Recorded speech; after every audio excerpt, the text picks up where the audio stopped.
Welcome to The Disruption Is Now.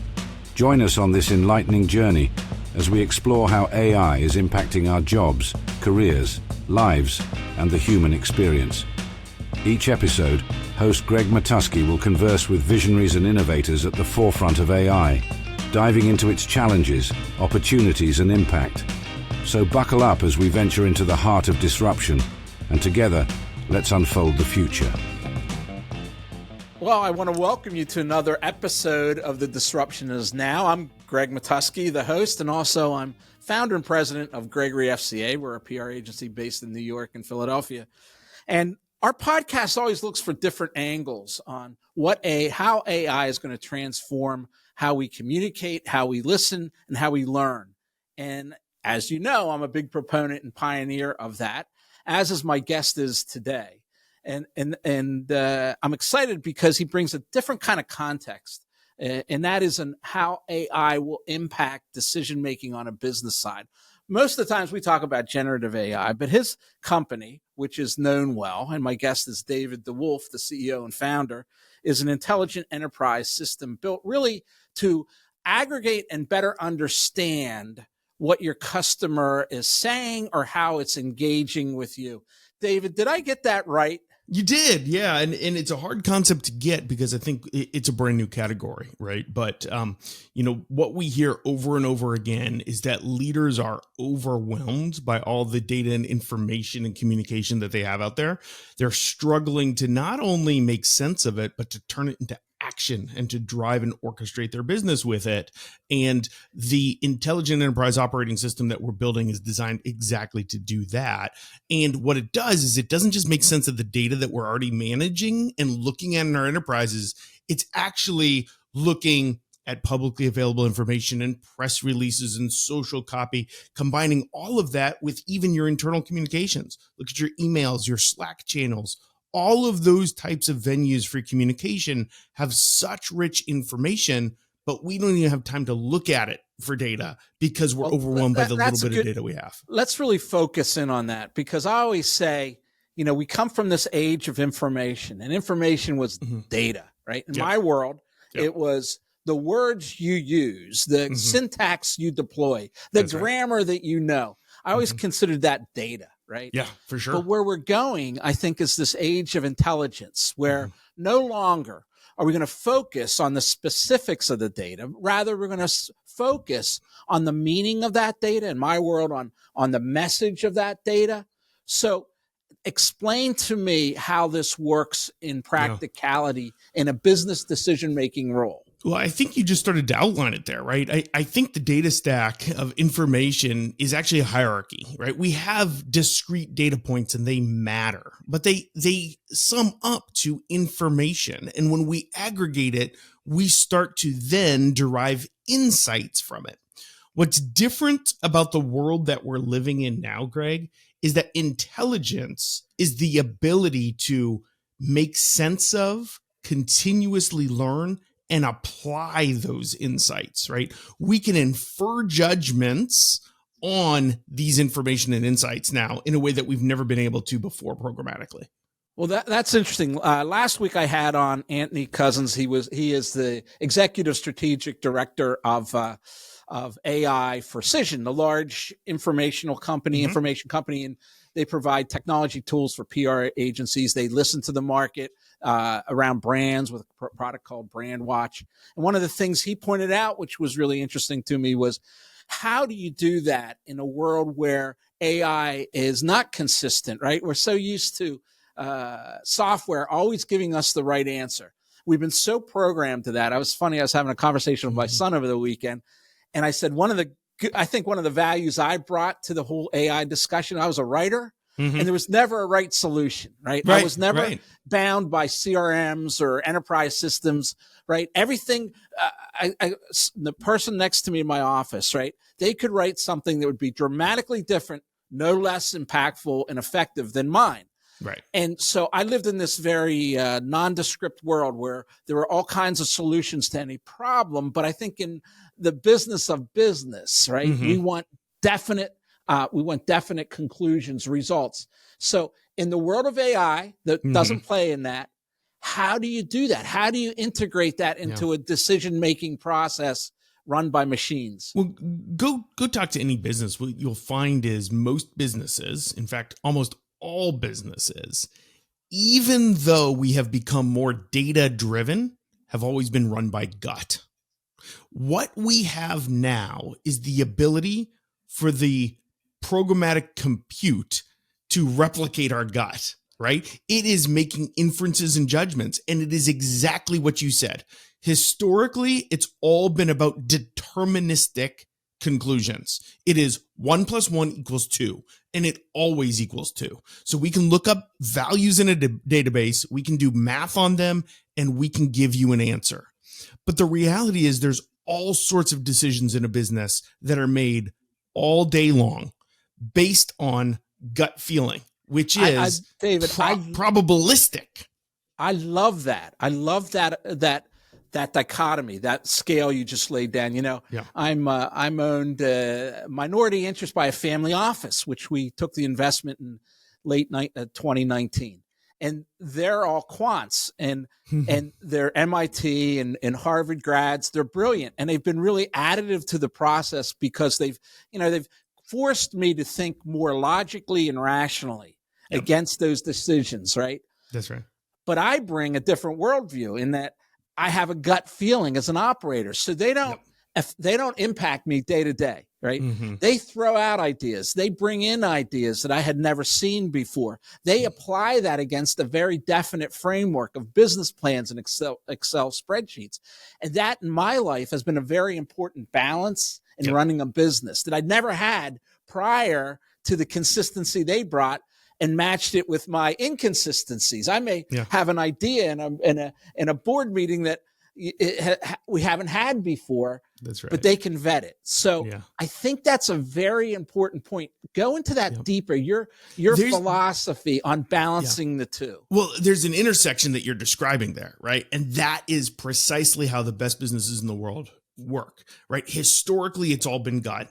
Over the last 20 years, really, we've doubled down on data and said, let's take and apply logic and rational deduction through this deterministic compute to our decision making. And it's made us better, but it has not removed the gut that you're talking about. What we can do now is actually automate some of that conclusion that comes from our gut. So let's take a real example. Okay. So you run a PR agency. You have multiple customers. I am sure you have plenty of data about your customers, right? When did they sign their last statement of work? Maybe an NPS survey that they filled out and they said, this is how they would rate you, right? Go on and on. We can think about tons of quote data. And historically, we've come up with rules-based systems to say, well, if this happens, and this happens, then your customer is happy, right? Or they may sustain and continue to do work with you. The reality is, as a leader, you make that judgment differently. You sit in the middle of all of these communications with your customers and you pick up, you know what? That email, the way it was worded, it was a little bit more curt than I've ever noticed before. And you know what? They actually postponed a meeting that they always make. And you know what? Their invoice is 7 days later than it ever has been before. And you notice all these little data points. They are data points, but you notice them and it's probabilistically your gut is firing and saying, you know what? This customer may be at risk. Regardless of what they told me, regardless of what that rule and that math says, I just know because I've sat in the seat so many times, I can read the tea leaves. And so I'm going to reach out to the CEO and I'm going to have a conversation, right? That is what we do as leaders. And what we have now is technology that can replicate that and help us scale it. Because as you scale your firm, it becomes harder and harder for you to sit at the intersection of all of those communications and for your gut to fire like that. And so now we can hyper process all of that communication and information and replicate that kind of gut feeling. How do you pick up that information? In my own business, for instance, one of the red flags is that the client doesn't get back to you on something, right? If the client doesn't get back to you, there's a lot of reasons for that. Maybe they're extremely busy, but usually things at the top of the priority list, the highest hierarchy, they get back to you. Typically, if they don't get back to you, it's because there's some issue with the work product, right? Mm-hmm, mm-hmm. And the easy path for a PR firm is to say it's with the client. They didn't get back to me. But that's a fool's proposition, because at the end of the month, the client doesn't care whether they got back to you or not. They just care whether the assignment got done and it gave them value. Right. So how would you collect that kind of data within an organization like mine? Yeah. So let's look at two parts of that. The first one is, I would say that judgment you're making when you as a decision decide what to do about that data point is highly influenced by the surrounding context of everything else going on, right? For example, if you just had a call yesterday and in that call, the CEO told you that the team was off and hosting an event for all of their customers and they were going to be really busy for the next 4 days, probably wouldn't be as concerned, right? Because you just heard the reason why, right? And you can connect that dot as a human being, right? So that's the first reality to look at. The second thing to look at is, well, how do we collect all that data? Well, we actually know what the communications are, right? Our emails right now will tell us if they haven't been responded to in 2 days or 5 days or however you want it to. The technology is out there to not only know when that email was sent and when a delayed response should be triggered, but also to understand the nuance involved in there. I can actually read those emails with technology, and I can find sentiment and tone and hints and clues that candidly humans don't really reliably pick up. And so it's actually richer than we even think it is. When you start combining all of those things together, you start to see how the businesses that we run, we're only looking at 10, 20% of the data that we actually have in the enterprise. All of these nuanced communications that exist, if we simply process them, combine them with that data, and then combine it with publicly available information, how much rich intelligence can we derive from that? Tons of it. Well, that is interesting to me, because you bring to the party probably the most important point of communications, which we could all learn from, and that is the listening. The listening of the client, the listening of the market, the listening of your colleagues. In my world, we have to listen very carefully to the media to see what they're reporting on and what they haven't reported on. And that could be an opportunity to us. It's kind of the first rule of communications is listening. All too often, PR people are a little too quick to talk instead of listen. So I think you bring a great deal of understanding to that and a really valuable tool. I'm going to change gears for a second, right? Do it. And I'm going to talk more broadly about the world of AI. And I mean, now we're into the 14th month, I'd like to say, of this experiment. Initially was frantic and exciting.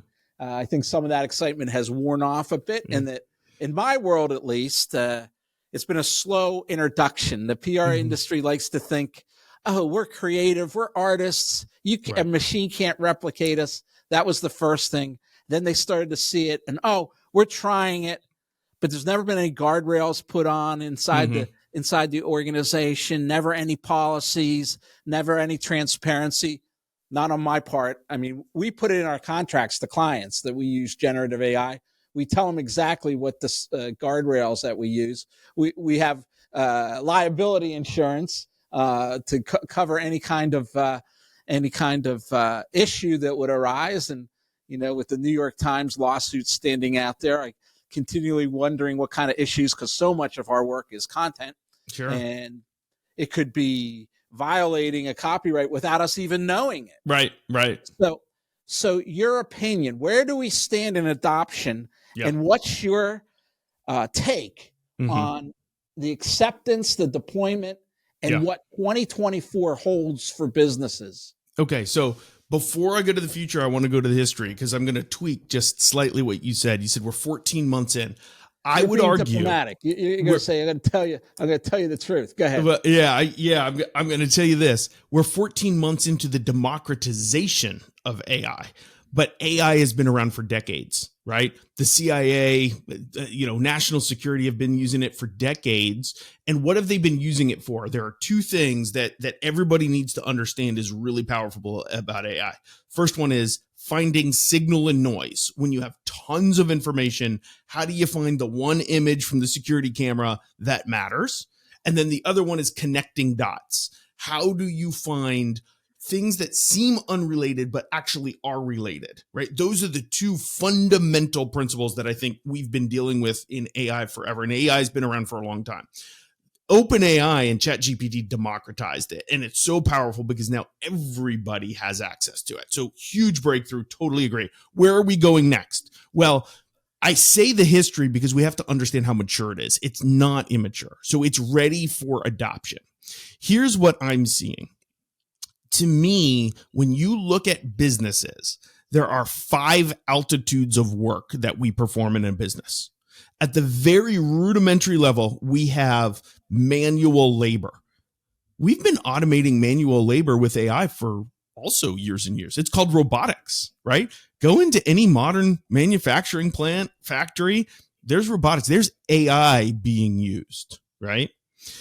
The next level of work is knowledge work. It's just pure execution of work, right?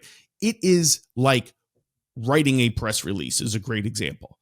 What the democratization of AI has done is if you think about the difference between robotics and writing a press release, the amount of capital investment that I can afford to deploy for robotics is a lot bigger than I can for a single press release. And so what it's done is it's allowed us to now do that knowledge work. And I would say that is here and now. You are behind if your organization is not using generative AI specifically in order to write a press release, to write software, right? Coding is another example. Medical research is another example. Actually doing the actual work. Right. The third altitude, and this is what I think the frontier is, and where in 2024 you're going to see the next step, is in operations. Operations is the orchestration of all of those unique activities, right? It's not writing the press release. It is actually orchestrating how the person that writes the press release, that press release gets routed and all the way deployed to the customer, and how we do it productively and efficiently and all that. Here's what's interesting, Greg. If you look at the data, the average knowledge worker spends 85% of their time every single week on orchestration, operations, bureaucracy, not on actual productive work. That is where the huge gain in this economy is going to come from. Is so powerful. That down. Yeah. So it's 85% of knowledge workers spend their time on operational production of something and not the actual end product of the work. It's moving something forward. It's right. It's the meeting, it's the reporting, it is the coordination with another team. That's 85% of the average knowledge workers week is there. That's where the lift is going to come. And AI is just starting to get there. The technology's there, but we haven't applied it. We haven't built the enterprise software that's going to leverage it in the way that it needs to be leveraged to really disrupt our economy, but it's going there in 2024. I really believe it. The fourth and the fifth altitudes, really quickly, strategy. I do think AI is going to start to impact strategy. How do we make better trade-off decisions in business? Absolutely. And then the last one is ideology. I think we're a ways away from AI actually disrupting ideology and that being a hardcore ROI-driven use case for us. We'll eventually get there, but I'd say 24, big push in operations, and you're going to start to see more and more corporate strategy driven from AI. So by what do you mean by ideology? Ideology, purpose, values, vision of an organization, those things that really unlock the human spirit and provide the guardrails for an organization to know who we are and where are we going. Well, let me address some of that, right? In what I've seen. Okay. So you have 5 levels. I have 3. Awesome. In my business, right? And this, the first level was content generation. Mm-hmm. Which is what you're talking about. It's and I the agree. Execution layer. Yep. Table stakes, right? We were the first PR agency in the world. I'm very proud to develop our own news release writing tool. We made it available. It's still online. It's called writerelease.com. And we did this in March of 2023. It was a simple skinned open AI product. And 70 different flavors. It was template driven. So a junior person could go on and say, what kind of release are you writing? Oh, a new product release. Oh, how does this fit into your portfolio of products? Who will we quote? What is the vision of the company? What is the market for this? So it was very specific to each kind of news release. Mm-hmm. And to this day, I just learned we kind of scrapped it when OpenAI 4 came out because it can do that for you.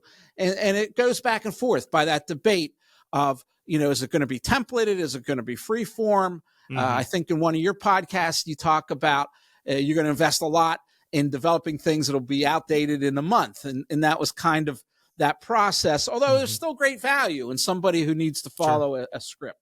Yep. So that was one level, right? The second was creativity. And it is, as Sam Altman always says, he was shocked when OpenAI came out in November of 2022 and that it was creative. He didn't think it would ever reach the level of creativity. He thought that was the domain of gods. But I have many examples of how it's unlocked creativity. And in fact, the statistic I always throw out is 65% of people, when they're polled, say they have more creativity within them than they can express. And this is a perfect way to get that other 35% out of people. I just had a friend, I worked with him on a weekend, and he wrote a book using OpenAI, ChatGPT 4, as his co-author, basically. So creativity. And then what we haven't yet tapped is workflow, right? And in our world, we've built a lot of, for instance, tailored GPTs. One that we went over yesterday in the training session.